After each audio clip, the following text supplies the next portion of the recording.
Praise lord. బాగున్నారా? మనకెన్నో శోధనలు, బాధలు, దుఃఖాలు ఎన్నో వస్తాయి రోజులు.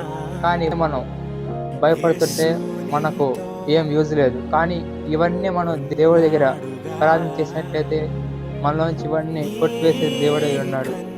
మనం ప్రార్థనలు రోజు రోజుకి ఎదుగుతూ ఉంటే మనకుండే ప్రభుత్వాన్ని దేవుడు మనకు రెట్టింపు ఆశీర్వాదించే దేవుడే ఉన్నాడు. కానీ మనకున్న దేవుడు నిజమైన దేవుడు, బలమైన దేవుడు.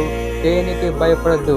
పరిశుద్ధ గ్రంథంలో యోబు గారిని చూసినట్లయితే ఆయనకున్న ప్రతి కష్టంలో, ఆయనకుండే అనారోగ్యాల్లో దేవుని ఎప్పటికీ విడిచిపెట్టలేదు. మనకు ఎన్ని కష్టాలు వచ్చినా కూడా మన దేవుడిని ఎప్పటికీ మనం విడిచిపెట్టకూడదు. విడిచిపెట్టినట్లు చేస్తే సైతాను, కానీ మనం ఎప్పటికీ విడిచిపెట్టకుండా నమ్మకంగా దేవుళ్ళు ఉంటే మనం అందరం అత్యధిక మేలులు మెండైన ఆశీర్వాదించే దేవుడి ఉన్నాడు. బాధలు వస్తాయని భయపడద్దు. మన దేవుడు మనకున్నాడు. ధైర్యంగా ముందుకు సాగు. విజయం మందే. ఆమేన్. హల్లెలూయా.